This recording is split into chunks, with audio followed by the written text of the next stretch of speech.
Detail చూస్తే భారత త్రివిధ దళాలు భారీ ఎత్తున సంయుక్త విన్యాసాలకు సిద్ధమవుతున్నాయి. పశ్చిమాన పాకిస్తాన్ సరిహద్దులో సర్క్రిక్ సమీపాన ఈ నెల 30 నుంచి నవంబర్ 10 వరకు ఎక్స్ రిసోల్ పేరిట భారీ విన్యాసాలు నిర్వహించనున్నాయి. వీటి కోసం వైమానిక దళం 28,000 అడుగుల ఎత్తు వరకు గగనతల ఆంక్షలు విధించింది. పైగా యుద్ధం సహా ఎలాంటి అత్యవసర పరిస్థితులు తలెత్తినా సిద్ధంగా ఉండాలని ఎయిర్ ఫోర్స్ తన అధికారులు సిబ్బంది మొత్తానికి నోటీస్ జారీ చేసింది. దీంతో భయాందోళనకు గురవుతున్న పాకిస్తాన్ తన సెంట్రల్ దక్షిణ ప్రాంతాల్లో గగనతలంలో విమానాల రాకపోకలపై ఆంక్షలు విధించింది. తన సైన్య సిబ్బందికి తాను కూడా నోటీస్ జారీ చేసింది.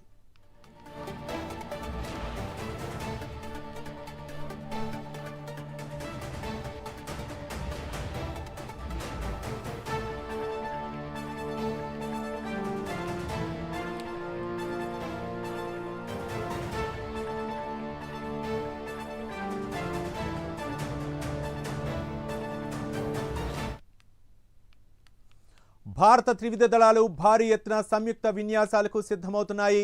పశ్చిమాన పాకిస్తాన్ సరిహద్దులో సర్క్రిక్ సమీపన ఈ నెల 30 నుంచి నవంబర్ 10 వరకు ఎక్స్ త్రిశూల్ పేరిట భారీ విన్యాసాలు నిర్వహించనున్నాయి. వీటి కోసం వైమానిక దళం 28,000 అడుగుల ఎత్తు వరకు గగనతల ఆంక్షలు విధించింది. పైగా యుద్ధం సహా ఎలాంటి అత్యవసర పరిస్థితులు తలెత్తినా సిద్ధంగా ఉండాలని ఎయిర్ ఫోర్స్ తన అధికారులు సిబ్బంది మొత్తానికి నోటీస్ జారీ చేసింది.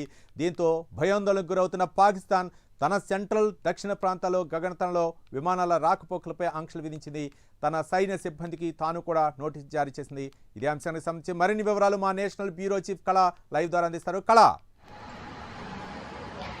రవి, దాదాపు ఒకటి మనకు ఇండియా పాకిస్తాన్ కి సంబంధించినటువంటి ఏదైతే సరిహద్దు వెంబడ ఉద్రిక్తతలు మాత్రం ఆపరేషన్ సింధూర్ తర్వాత ఏదైతే జరుగుతున్నటువంటి సంఘటనలు అనుకోవచ్చు. అయితే ముఖ్యంగా ఆపరేషన్ సింధూర్ ముగియలేదు, ఇంకా ఉంది అన్నటువంటి ఏదైతే భారత్ ఇచ్చినటువంటి ఒక పాకిస్తాన్ కి ఇచ్చినటువంటి ఒక అంశాన్ని కూడా చాలా బహిరంగంగా కూడా ప్రకటించింది. అయితే ఇదే విధంగా ఏదైతే గత కొన్ని రోజుల నుంచి కూడా ఇటు గుజరాత్ తర్వాత పాకిస్తాన్ అంటే ఇండియా పాకిస్తాన్ కి మధ్యలో చాలా కీలకమైనటువంటి ఇక్కడ భూభాగము, దాదాపు ఒక చిత్తడి నేల. ఈ ప్రాంతంలో గత కొన్ని రోజుల నుంచి కూడా పాకిస్తాన్ ఆ ప్రాంతంపై కొంత వైమానిక దళానికి సంబంధించినటువంటి కదలికలు జరుగుతున్నటువంటి నేపథ్యంలో గత కొన్ని రోజుల క్రితము దసరా పండుగ రోజు కేంద్ర మంత్రి రక్షణ మంత్రి ఇక్కడ రాజ్నాథ్ సింగ్ చాలా కీలకమైనటువంటి ప్రకటన చేశాడు.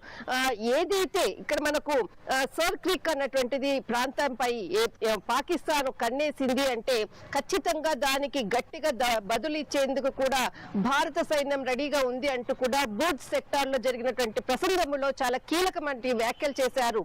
ఆ తర్వాత ఇప్పుడు ఏదైతే ఎక్స్ త్రిశూల్ అన్నటువంటిది భారత వైమానిక దళానికి సంబంధించినటువంటి త్రివిధ దళాలు ఒక విన్యాసాన్ని చేయబోతున్నాయి. దాదాపు అక్టోబర్ 30 నుంచి నవంబర్ 10 వరకు జరుగుతుంది. అయితే ఇలాంటి విన్యాసం ఇప్పటి వరకు కూడా జరగలేదు. కానీ ఆపరేషన్ సింధూర్ కన్నా ముందుగా గత కొన్ని అంటే మనకు కొన్ని గంటల వరకు మాత్రమే ఈ ప్రాంతంలో ఒక విన్యాసం జరిగింది, వైమానిక విన్యాసం జరిగింది. అయితే ఆ గంటల తర్వాత కూడా ఎప్పుడు కూడా ఇలాంటిది ఎక్స్ త్రిశూల్ చేసేటటువంటి ఏదైతే త్రివిధ దళాలు చేసేటటువంటి విన్యాసం మాత్రం ఇదే మొట్టమొదటిసారి అని చెప్పవచ్చు. దీనికి సంబంధించినటువంటిది ఉపగ్రహ చిత్రానికి సంబంధించినటువంటి సిమెన్స్ ఎక్స్ లో పోస్ట్ చేయడంతో ఈ ప్రాంతం అంతా కూడా ఎంత ఉద్రిక్తంగా ఇప్పుడు ప్రస్తుతము ఉన్నది అన్నటువంటిది మాత్రము ఇక్కడ ప్రత్యేకమైనటువంటి అంశంగా కూడా దీన్ని ప్రస్తావించడానికి అవకాశం ఉంది. అయితే అంటే ఇక్కడ మనకు గుజరాత్ తర్వాత సింధు ప్రాంతంలో ఉండేటటువంటి 96 కిలోమీటర్లు ఉండేటటువంటి చిత్తడి నేల. ఈ నేలపై ఇక్కడ ఇప్పుడు ఎక్స్ త్రిశూల్ పేరుతో భారత వైమానిక దళం చేసేటటువంటి ఏదైతే విన్యాసాలు దాదాపు మనకు 30వ తేదీ నుంచి కూడా ప్రారంభం కాబోతున్నాయి. ఒక్కసారిగా కూడా పాకిస్తాన్ గుండెల్లో గుబేలయ్యింది. ఎందుకనంటే ఎప్పుడు కూడా ఇలాంటి విన్యాసాలు చేయలేదు భారత్. కానీ ఇక్కడ ఏదైతే మనకు చేస్తున్నటువంటి సందర్భంలో ముందస్తుగానే అక్కడ కూడా పాకిస్తాన్ ఆర్మీకి కూడా నోటంను జారీ చేసింది. 28, 29, 30 తేదీల్లో కూడా సిద్ధంగా ఉండాలి అంటూ కూడా ఒకవైపు నోటంను జారీ చేసింది. అయితే ఇటు ఇరు దేశాల మధ్య సైనిక పరంగా కూడా కొంత ఉద్రిక్తత నెలకొంది అని చెప్పవచ్చు. ఏదైతే ఇక్కడ మనకు క్రిక్ అనేటువంటి ఏదైతే సెక్టార్ ఉందో దీనిపై ఈ ఇక్కడ జరిగేటటువంటి విన్యాసాలపై కూడా ప్రపంచ దేశాలు కూడా మొత్తం అంతా కూడా రక్షణ పరంగా కూడా ఇక్కడ జరగబోయేటటువంటి విన్యాసాలపై కూడా పూర్తి సమాచారాన్ని కూడా రాబడుతున్నాయి. అయితే ఇక్కడ జరిగేటటువంటి ఏదైతే అంటే చాలా చిన్న ప్లేస్, దాదాపు 28,000 అడుగుల నేపథ్యంలో ఈ భూభాగంలో జరిగేటటువంటి విన్యాసము చాలా కీలకమైనటువంటిది. ఇక్కడ దీనిపై జరిగేటటువంటిది ఏదైతే గుజరాత్ కి సింధుకు దగ్గర ఉండేటటువంటి చిత్తడి నేలపై జరిగేటటువంటి విన్యాసము ఒకవైపు పాకిస్తాన్ కి గట్టిగా అంటే దేనికైనా సిద్ధంగా ఉంది అన్నటువంటి ఒక విన్యాసాన్ని ప్రదర్శించబోతుందా త్రివిధ దళాలు అన్నది కూడా ఇక్కడ ఒకటి పాకిస్తాన్ కి గట్టిగా చెప్పేటటువంటి విధంగా కూడా బదులు చెప్పే విధంగా కూడా ఈ విన్యాసాన్ని ఇస్తుంది అన్నటువంటిది మనకు తెలుస్తుంది. గతంలో ఆపరేషన్ సింధూర్ తర్వాత కూడా ఈ విన్యాసం దాదాపు మనకు కొన్ని గంటల పాటు జూన్ 7న ఏదైతే ఆపరేషన్ సింధూర్ అంటే పహల్గావ్ దాడి జరిగిన 15 రోజులకే మనకు ఇక్కడ జూన్ 7th జూన్ 8th వరకు కూడా కొన్ని గంటలు అంటే ఒక 12 గంటల పాటు జరిగినటువంటి ఈ విన్యాసము మాత్రమే మరి ఈసారి ఎక్స్ త్రిశూల్ పేరుతో ఒక విన్యాసము ఎన్ని రోజుల పరంగా జరిగేదన్నది మొట్టమొదటిసారిగా భారత సైన్యం చేపట్టేటటువంటి త్రివిధ దళాల సైన్యము చేసేటటువంటిది ఇక్కడ మనకు కీలకమైనటువంటి అప్డేట్ అని చెప్పవచ్చు. దీనిని పాకిస్తాన్ భయపడుతుంది. అక్కడ కూడా ఆర్మీ సైన్యానికి సంబంధించినటువంటి నోటును జారీ చేసింది. ముఖ్యంగా కొంత ఉద్రిక్తత పరిస్థితులు ఇటు గుజరాత్ ఇటు పంజాబ్ కి సంబంధించినటువంటి రాజస్థాన్ ఈ ప్రాంతాల్లో మాత్రము కదలికలను ఎప్పటికప్పుడు కూడా నిఘా వ్యవస్థ కట్టుదిట్టం చేసింది.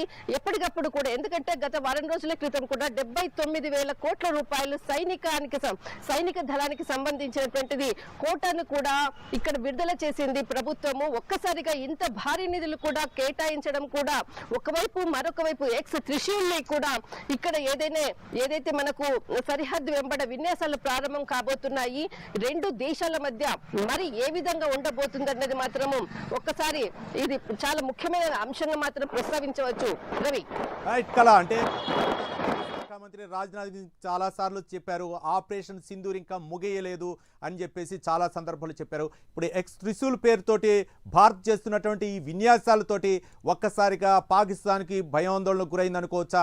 మరో పక్క ఆపరేషన్ సింధూర్ కూడా చెప్పి చేయలేదు కాబట్టి ఇది కూడా ఎప్పుడైనా సరే భారత్ దాడి చేసే అవకాశాలు ఉన్నాయి. తన ఉగ్ర స్థావరాలపై దాడి చేసే అవకాశాల నేపథ్యంలో పాకిస్తాన్ భయకంపితం అవుతుంది అనుకోవచ్చు. అక్కడ మరో పక్క ఆఫ్ఘన్తో కూడా కయ్యానికి కాలు దూవుతున్నటువంటి పాకిస్తాన్కి అయితే మాత్రం భయం గుప్పిట్లో బతుకుతుంది అనుకోవచ్చా అక్కడ? ఖచ్చితంగా రవి, ఏదైతే మనకు ఆపరేషన్ సింధూర్ తర్వాత జరిగేటటువంటి మొట్టమొదటి త్రివిధ దళాల విన్యాసము ఇంత భారీ ఎత్తుగా జరిగేటటువంటి విన్యాసం ఒక్కసారిగా పాకిస్తాన్ ప్రతి కదలికల్ని కూడా ఇచ్చేసింది. అయితే పహల్గావ్ దాడి తర్వాత ఆపరేషన్ సింధూర్ లో దాదాపు 9 స్థావరాలను ఉగ్రవాద స్థావరాలను మట్టుబెట్టినటువంటి సందర్భము. తర్వాత అక్కడ సైనిక స్థావరాలకు సంబంధించినటువంటిది దాదాపు 11 స్థావరాలను కూడా మట్టుబెట్టింది. అక్కడ ఉండేటటువంటి ఏదైతే ఉగ్రవాదులను నేలమట్ట చేసినటువంటి ఆపరేషన్ సింధూర్ వల్ల తాకినటువంటి దెబ్బ ఇప్పటికీ కూడా కోలుకోవడానికి కూడా పాకిస్తాన్ కి ధైర్యం లేదు. అక్కడ ఉండేటటువంటి ఆర్థిక వ్యవస్థ చిన్నభిన్నం కూడా అయింది. మరొక వైపు భారత అంటే ఈ ప్రపంచంలో ఉన్నటువంటి ఇతర దేశాల నిధులతోటి మరొకసారి సైనిక పరంగా కూడా సహాయం చేసుకుంటూ ముందుకు వెళ్లాలన్న దిశగా అడుగులు వేస్తున్నటువంటి పాకిస్తాన్ కి ఇక్కడ ఏదైతే మనకు జరిగేటటువంటి ఎక్స్ త్రిశూల్ పేరుతో ఉన్నటువంటి విన్యాసాలు మాత్రం ఒక్కసారిగా కూడా భయం పుట్టుకుంది. మరొకసారి ఏదైనా భారత్ దాడి చేస్తుందా అన్నటువంటి భయం కూడా ఉంది. ముందస్తుగానే అక్కడ ఉండేటటువంటి ఆర్మీకి కూడా నోటంను జారీ చేసింది. రానున్నటువంటి రోజులు చాలా కీలకము. దేనికైనా సిద్ధంగా ఉండాలి అంటూ కూడా ఆర్డర్స్ జారీ చేయడం అన్నది కూడా ఇక్కడ చాలా కీలకమని చెప్పవచ్చు.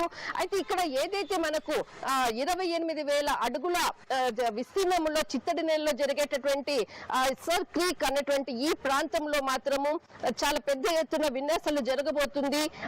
పాకిస్తాన్ కి చాలా గట్టి దెబ్బ అంటే జవాబు చెప్పే విధంగా కూడా ఈ త్రివిధ దళాలు చేసేటటువంటి విన్యాసాలు మాత్రము ఒక్కసారిగా మాత్రం భారత్ మరొకసారి పాకిస్తాన్ కి దేనికైనా సిద్ధం అంటూ కూడా ఒక విషయాన్ని చెప్పబోతుందని మాత్రము ఖచ్చితంగా చెప్పవచ్చు. రవి రైట్, థ్యాంక్ యూ కళ.